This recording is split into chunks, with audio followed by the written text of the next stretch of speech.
The discovery. The night was cold and the ruins of the human colony were silent. Broken buildings stood like dark skeletons against the stars. Smoke rose slowly from the ground, carrying the smell of fire and blood. The war between humans and aliens had left nothing alive here. At least that was what everyone thought. But then a sound cut through the silence. A cry. Weak, small, trembling. The sound of a child. In the shadows of a fallen wall, a tiny boy sat alone. His clothes were torn, his face covered with dirt. His lips were dry and his eyes half closed from hunger. He was too young to understand why his parents were gone. Too weak to even move. The only thing he could do was cry. A soft cry that rose into the empty air. From the distance, footsteps echoed. Slow. Careful. Not human. A tall figure appeared under the silver light of the moon. Her skin glowed faintly. Not pale, not dark, but something strange, something unearthly. Her long hair floated like strands of light, and her eyes, large and bright, searched the ruins with calm focus. She was an alien woman, one of the very beings humans called enemies. She heard the cry. She stopped. The child looked up, and for a moment silence fell again. The woman's glowing eyes met the boy's weak, desperate gaze. The boy did not know her language. He did not know her face. All he felt was fear. He tried to pull back, but he was too weak. The woman stepped closer. Her footsteps were soft on the ash-covered ground. She knelt beside him and studied him as if she could not believe what she saw. A human child alive here among the ruins. His parents were gone. His people were gone. And yet he lived. The child cried again, louder this time, as if asking for help. The woman's lips pressed together. Among her people, humans were enemies, weak, violent creatures. Raising one was forbidden. Helping one was betrayal.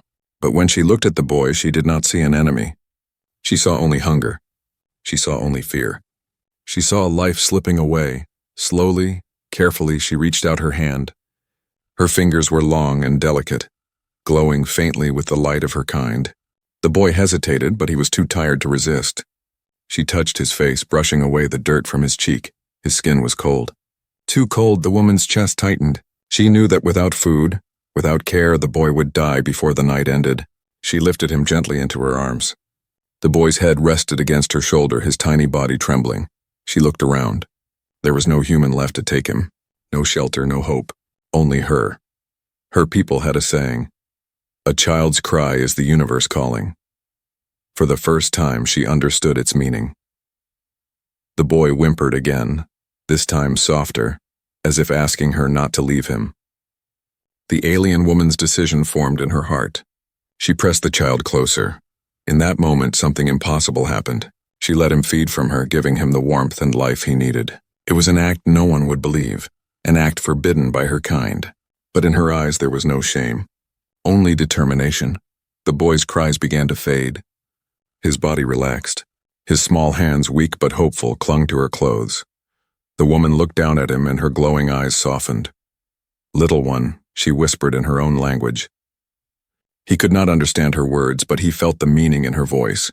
Safety, care, mother. Around them, the ruins stayed silent. The wind carried away the smoke, the stars shining above like silent witnesses. The war had destroyed many things, families, cities, worlds. But here, in this moment, something new was born. An alien woman, once an enemy, now held a human child as her own.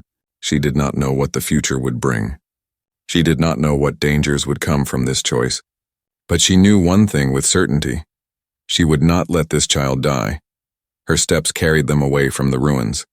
The boy slept in her arms, his breathing soft, his face calm for the first time in days. She walked into the unknown, her heart heavy with risk, but also with hope. For in the middle of war, when all things seemed lost, a bond had been created, one that could not be broken. The bond the child woke to warmth. For many nights he had known only cold stone, ash, and fear. But now he opened his eyes and saw light dancing across strange walls. The air smelled clean, filled with the soft scent of flowers he had never known. He turned his head and saw her, the alien woman. She sat nearby, silent, watching him with her glowing eyes. Her face was calm, but her gaze was sharp, as if she was trying to read every thought in his mind. At first he froze. He remembered her strange skin, her otherworldly voice, her power. Humans had called her kind monsters, But when she reached out her hand, he did not pull away. He remembered how she had saved him. His tiny fingers curled around hers. The woman's lips curved slightly, the closest thing her kind had to a smile. She touched his head gently, and the boy leaned into her hand. He did not understand her words, but he understood her care. Days passed. The boy grew stronger under her protection. She gave him food, alien fruits that glowed faintly in the dark, water that tasted cool and sweet. She wrapped him in cloth that shimmered like starlight. Each night, when nightmares shook his small body, she held him until he calmed. Slowly, the boy began to laugh again. His laughter was strange in the alien home, echoing through the halls. At first, the woman's people frowned. They whispered among themselves, "Why has she brought a human here? He should not live with us. He is a danger." But the woman did not listen. When others scolded, she stayed silent. When they threatened, she stood tall, her glowing eyes cold with warning. None dared take the child from her. The boy, too young to understand their anger, only saw her as his protector. When she left the room, he would run after her, calling in his broken voice. He could not say her name, so he made one of his own, a simple sound. Ma. The first time he said it, she stopped in shock. Her people had no such word, but she understood. Her chest tightened, and for a moment she turned her face away so no one would see the warmth in her eyes. The boy tried to learn her language. He copied her sounds, clumsy at first, but each day his voice grew clearer. She taught him by pointing. A glowing fruit, a shining lamp, the stars outside their window. He repeated the words, sometimes wrong, sometimes right. Each mistake made her lips twitch with amusement. In return, he taught her small human words. Water. Food. Home. She listened carefully, repeating after him, her strange accent twisting the sounds. Sometimes the boy laughed at her mistakes. Sometimes she laughed with him, though her laughter was soft, almost hidden. This was how their bond grew, through small words, through shared silence, through the simple act of being together. But not all was safe. One evening, as the boy played with a carved alien toy, a group of elders came to the woman. Their robes shimmered, their faces grave. "You break our law," one said. "The boy is human. He cannot stay. He will betray us when he grows. Humans always betray." The woman stood between them and the child, her arms folded, her eyes sharp as fire. "He is not an enemy," she said firmly in her own tongue. "He is a child." The elders shook their heads. One pointed at the boy who now clung to the woman's leg in fear.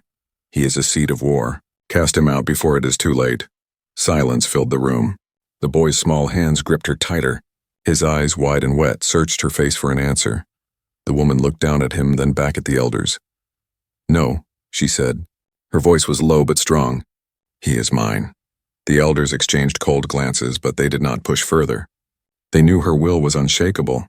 Still, their warning lingered like a shadow. That night, the boy could not sleep. He whispered softly, using both human and alien words, asking if she would leave him. He was afraid, though too young to explain it. The woman sat beside him, brushing his hair gently.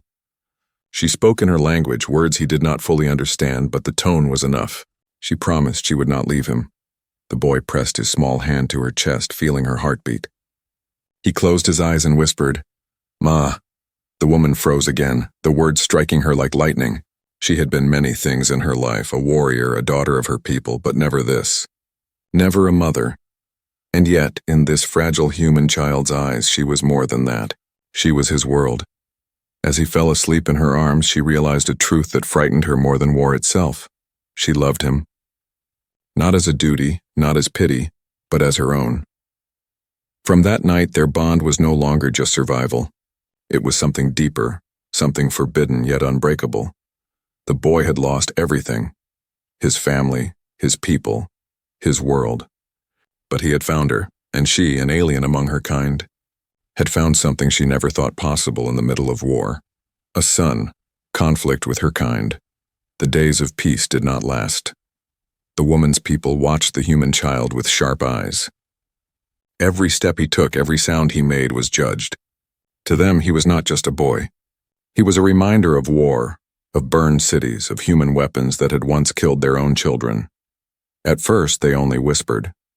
Quiet words behind her back, muttered in markets, spoken in dark corners. Why does she keep him? He is a danger. He carries human blood. That blood brings only ruin, but whispers soon turn to action. One morning when the boy chased a glowing insect outside, a group of alien children surrounded him. They were taller, older, their eyes bright with cruel curiosity. "You are human," one hissed. "Your people killed my father." Another spat. "You don't belong here." The boy did not understand all their words, but he understood their tone. He shrank back, clutching the insect in his hands. His lips trembled. The children pushed him, laughed at his clumsy steps. He fell into the dust, the insect crushed beneath him. Tears filled his eyes. But before they could hurt him more, she appeared. The alien woman's shadow fell over them, tall and fierce. Her glowing eyes burned with fire. The children froze. None dared move under her gaze. With a sharp motion of her hand, she sent them scattering like frightened birds. The boy ran to her, burying his face in her clothes. His small body shook. She held him close, her arms wrapping around him like a shield. The others saw this. The whispers grew louder. That night, the council summoned her. The chamber was vast, filled with tall figures cloaked in silver robes. The air hummed with tension as the elders spoke. "You defy our ways," one said, his voice cold. "You bring an enemy into our homes," another added. "The boy is human. His kind has brought nothing but death." She stood in the center, the boy clinging to her leg. Her back was straight, her face calm, though her heart beat hard in her chest. "He is a child," she answered. Her voice was steady. "He has no weapons, no hate. Only need," an elder scoffed. "Do you think humans care for need? They burn, they take, they destroy." Murmurs of agreement filled the hall. The boy pressed his face deeper into her robes, sensing the anger even if he did not understand the words. "He will grow," another said. "He will become human. His blood will turn against us." The woman's eyes narrowed. "Blood does not decide who we are. Choice does." Her words struck the chamber like a stone in still water. Some looked away. Some frowned deeper. Finally, the eldest among them, her voice heavy with age, spoke. "You risk our safety for him. You risk our unity. If you keep this child, you will stand apart from us." The air fell silent. The meaning was clear. She could remain with her people or she could keep the boy. Not both. The woman looked down at the child. His small hands clutched her tighter as if he could sense her choice. His eyes, wide and wet, pleaded without words, and in that moment, her decision was unshakable. "I will not abandon him," she said. Gasps filled the chamber. "Then you choose exile," the eldest said. When she returned home, the boy sat beside her quietly. He could not understand everything that had happened, but he understood enough. He touched her hand, his small voice whispering, "Ma?" The word softened her anger. She pulled him into her lap and held him close. That night she packed her belongings. Not much, a few clothes, some food, a carved blade of her people. She carried the boy on her hip and stepped into the darkness beyond the city walls. They walked beneath the stars, far from the lights of her people. The boy rested his head on her shoulder, trusting her completely. But inside her heart ached. She had lost her home. She had lost her kin. All for him. And yet, as the boy's tiny breath warmed her neck, she knew she would choose the same again. In the weeks that followed, life was harder. They built shelter in the wildlands. She hunted for food, taught the boy to climb, to run, to listen to the sounds of the forest. The nights were long, the winds cold, but the bond between them grew stronger. The boy no longer cried as often. He laughed again, chasing shadows, exploring strange plants, and falling asleep curled against her side. He began to call her name more often, "Ma, Ma," until the sound became part of the air itself. But danger was never far. Sometimes she saw the glow of her people's patrols in the distance. They searched for her, for him. Sometimes she heard human voices too, marching through the ruins, unaware that a child of their kind lived under alien care. Each time, she held him close and whispered softly, "Quiet." His small body would still, trusting her completely. The conflict with her kind had torn her from her people. She was alone, hunted, marked as a traitor. But when she looked at the boy sleeping peacefully against her chest, she did not feel regret. She felt something greater, something no law could command, no war could erase. Love, and she knew. If the world turned against them, she would face it. Not as warrior and child, not as alien and human, but as mother and son. A new life, the forest became their home. Tall silver trees reached into the sky, their leaves glowing faintly like lanterns in the dark. Strange animals moved quietly between the roots, their eyes shining in the night. The woman had chosen this place because it was far from both humans and aliens. Hidden, safe. Here, she and the boy began their new life. At dawn, she would leave the shelter they had built, a small hut of woven branches and stone, and search for food. The boy often followed, his small feet stumbling but eager. She showed him how to tell safe plants from dangerous ones, which streams carried clean water, and how to listen for the sound of predators. At first, he only watched. His human hands were clumsy. He often dropped fruit or stepped too loudly, scaring animals away, but she never scolded. She would place her hand over his and guide him, teaching slowly, patiently. One morning, he managed to catch a glowing insect in his hands. He held it up, his eyes wide with pride. "Food?" he asked in broken words. The woman laughed softly, the sound rare from her lips. She shook her head and pointed to a nearby bush. "Food." The boy grinned and ran to pick the fruit, his laughter echoing through the trees. At night, they sat by the fire. The flames painted their faces in gold and shadow. The boy loved to ask questions, mixing human and alien words in strange ways. "What is this?" he asked, pointing at the stars. "Lights," she answered in her tongue, then repeated in his. "Stars." He whispered the word carefully as if it were a secret. "Stars." Then he pointed at her. Star?" She tilted her head, puzzled. "No, not star." But the boy shook his head firmly, smiling. "Yes, Ma is star." For a moment, she said nothing. She only looked at him, her eyes softening. To him, she was not just protector, not just mother. She was his light in the dark. The seasons shifted. The boy grew taller. His steps grew steadier, his words clearer. He learned to fish with a sharpened stick, to climb trees, to weave leaves into mats. Sometimes he tried to copy her movements when she trained with her blade. His swings were clumsy, but his spirit burned bright. "Careful," she told him, taking the weapon gently from his hands. "Too heavy." He pouted but nodded. "One day," he promised. "One day," she agreed, though in her heart she feared the day would come too soon. But not every day was peaceful. Once, while gathering water, they were attacked by a beast. It rose from the river, scales gleaming, teeth sharp as knives. The boy screamed as it lunged. The woman moved faster than thought. Her blade flashed, striking true. The beast fell back, the water red with its blood. She pulled the boy close, her chest heaving. "Safe," she whispered, though her own heart still pounded. The boy clung to her neck, whispering back, "Ma." Strong. She kissed his hair, relief washing through her. For him, she would always be strong. Even if the world hunted them, the bond between them grew deeper with each trial. The boy no longer remembered the faces of his human parents, but he remembered her voice, her hands, her warmth. When he was sick, she cared for him. When he cried, she stayed awake through the night until he smiled again. He began to dream of her people's stories, the ones she told him by the fire. Tales of stars born from songs, of rivers that remembered names, of warriors who gave their lives for peace. He listened with wide eyes, then added his own simple words to the stories. Together, they created something new, a life that was neither fully human nor fully alien, but something between. Yet, danger was never far, sometimes in the distance. The woman saw ships crossing the sky. Sometimes she heard the echo of weapons in the night. Both humans and aliens still fought, and if either side found them, their fragile peace would shatter. One evening, as the boy slept beside her, she sat awake, staring at the fire. Her mind was heavy with questions. How long could they hide? How long before the world came for them? She looked at the boy's sleeping face, his small chest rising and falling. His hair glowed faintly in the firelight, his hand resting on hers even in dreams. She knew the answer. It did not matter how long. She would fight until her last breath. For him, the boy stirred, whispering in his sleep. One word, soft and sure, Ma. The woman's eyes closed. A tear slipped down her cheek, glowing faintly in the firelight. Her people had cast her out. Her world had turned against her.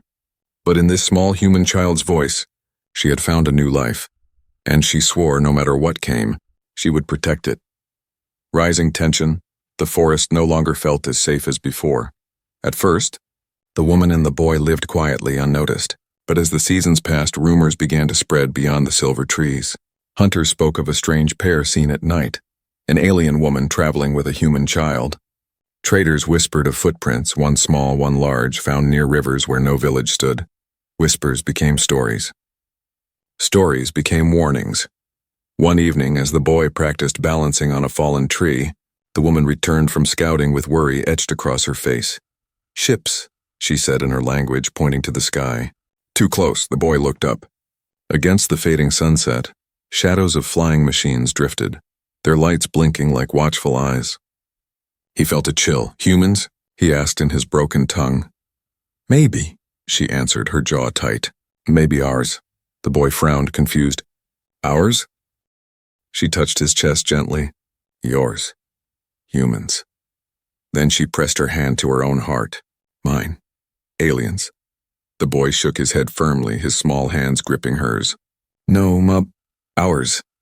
For a moment her heart softened, but the fear did not leave her eyes. Days later they discovered tracks near their shelter. Heavy boots had pressed into the earth. Not animals. Soldiers. The woman destroyed the tracks she could, brushed the ground clean, and led the boy deeper into the forest. They built a new camp hidden among caves. Still the unease lingered. At night she heard voices in the distance, sometimes alien patrols, sometimes human scavengers. Both searched the ruins, both too close. The boy began to ask questions he never asked before. "Why they look for us?" She hesitated before answering. "Because they are afraid." "Afraid of me?" His voice was small, unsure. She pulled him into her arms. "Afraid of what you mean?" He did not understand, not fully. But he felt the weight in her tone, and it troubled him. The tension grew worse when they encountered strangers. One afternoon, while fishing by the river, the boy saw movement across the water. A group of humans stood there, dirty and armed, their eyes narrowing as they spotted him. "It's a child," one shouted. "A human child!" The boy's heart leapt. Humans, his own kind. For a breath he thought they might smile, might welcome him, but their faces twisted with suspicion when the woman appeared behind him, her blade ready, her stance protective.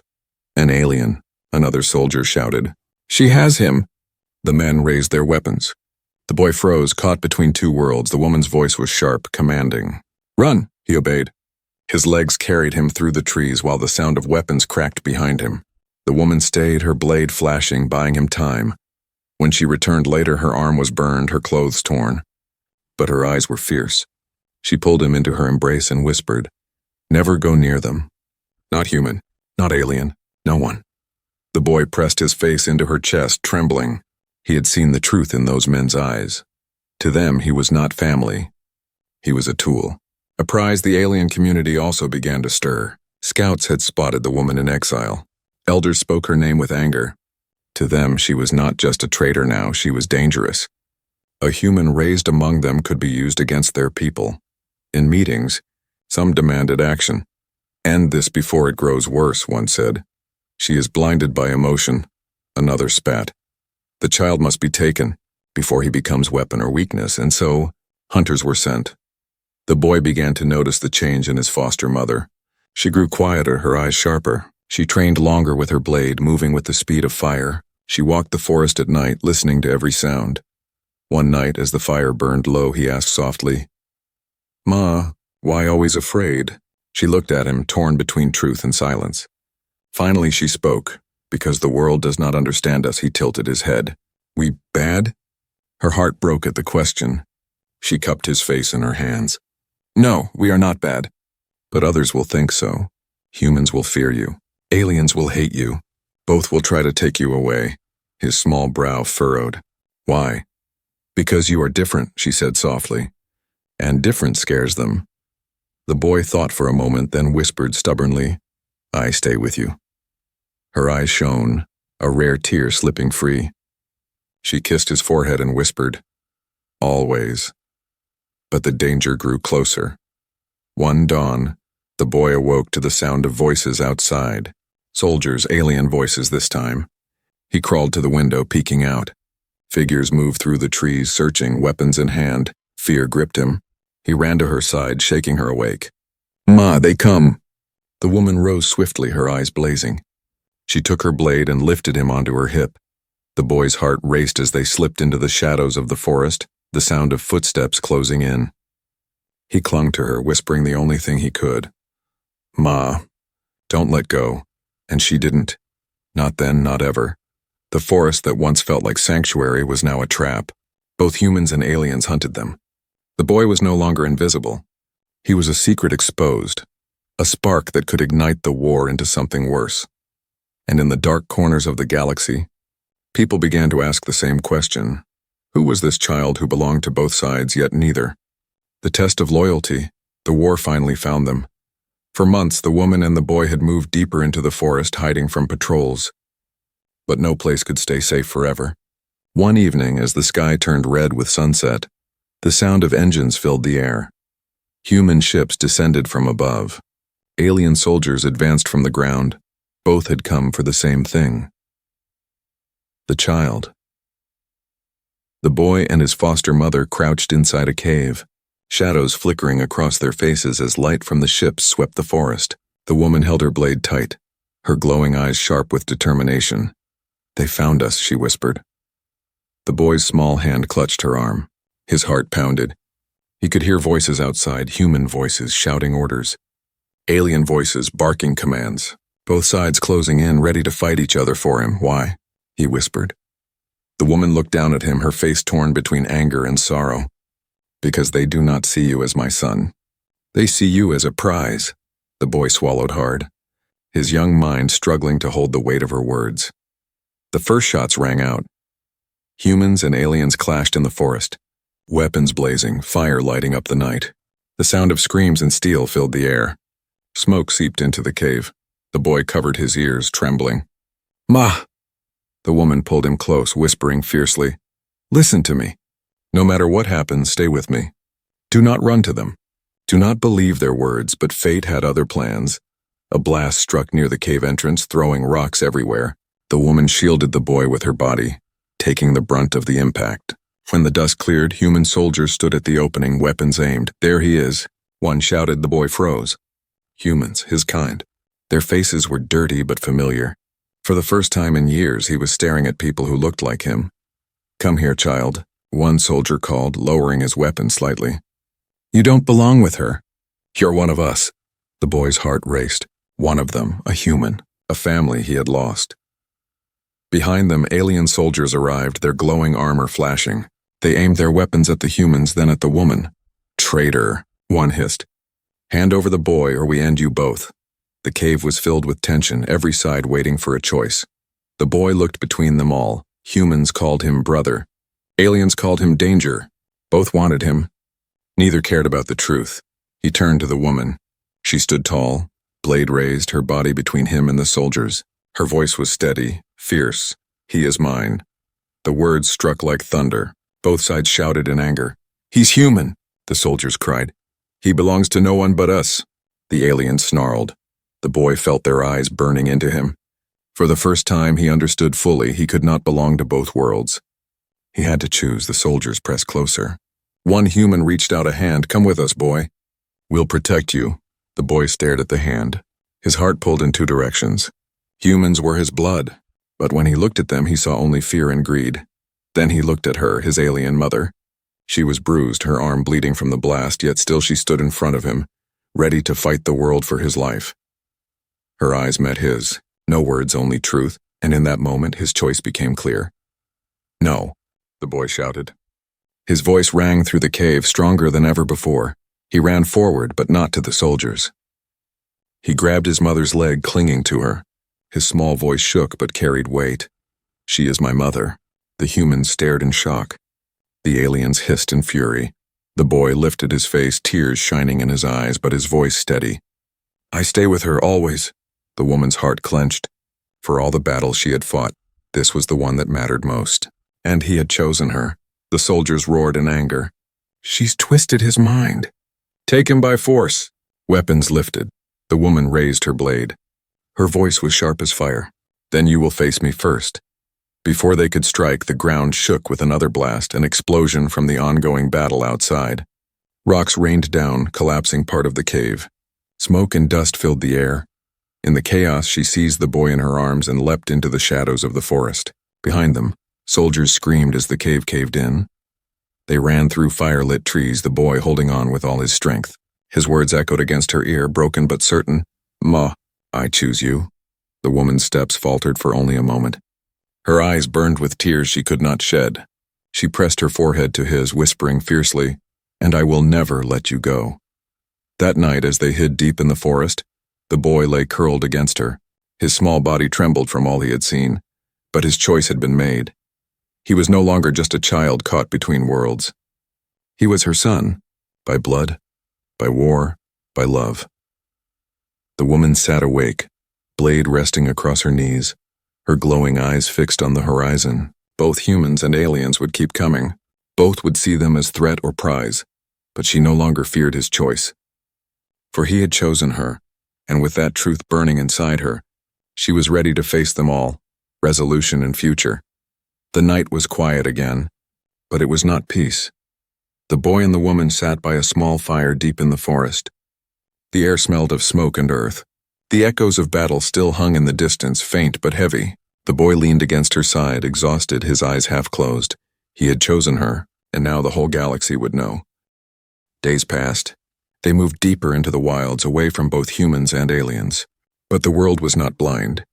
The story of a human child raised by an alien spread like fire. Soldiers whispered it in camps. Traders carried it from planet to planet. Even leaders of both sides spoke his name with suspicion. Is he a traitor? Some asked. Or is he a weapon? Others feared. No, a few dared whisper. He is something else. Something new. The boy did not hear these words, but he felt their weight. He noticed the way his mother looked at the horizon each night, her blade never far from reach. He noticed the way strangers watched him when they crossed paths, sometimes with hate, sometimes with wonder. One evening, as they gathered water by a river, they found themselves face to face with both armies again. On one side, humans, on the other, aliens, weapons drawn, eyes burning, and in the middle stood the woman and the boy, the firelight reflecting on their faces. The commander stepped forward. "Give us the child," the human demanded. "He belongs with us," the alien elder hissed. The woman lifted her blade, but before she could speak, the boy stepped forward. His voice shook, but it carried. "I am not yours," he said, pointing at the humans. Then he turned to the aliens. "I am not yours," both sides murmured in shock. A child standing against armies. The boy took a breath, his hands clenched. "She is my mother. She is my family. You cannot take me." Silence fell heavy. Soldiers shifted uncomfortably. Some lowered their weapons, confused. Others frowned, angry. The woman's heart raced, but pride shone in her eyes. Her son had found his voice. The humans tried again. "You are human. You belong with your kind." The boy shook his head. "My kind is love. My kind is her," the aliens growled. "She is traitor. She cannot protect you." The boy stepped closer to his mother, holding her hand tightly. "She already has." The words struck harder than any weapon. For a moment, the battlefield seemed to pause. Soldiers on both sides looked at each other, uncertain. In that pause, the woman moved. She lifted her blade high, not to strike, but to hold in the air. "If you want war, you will find it," she declared. "But if you want truth, then look at us. Human and alien, mother and child. We are not enemies. We are proof that peace is possible." The boy raised his small voice beside hers.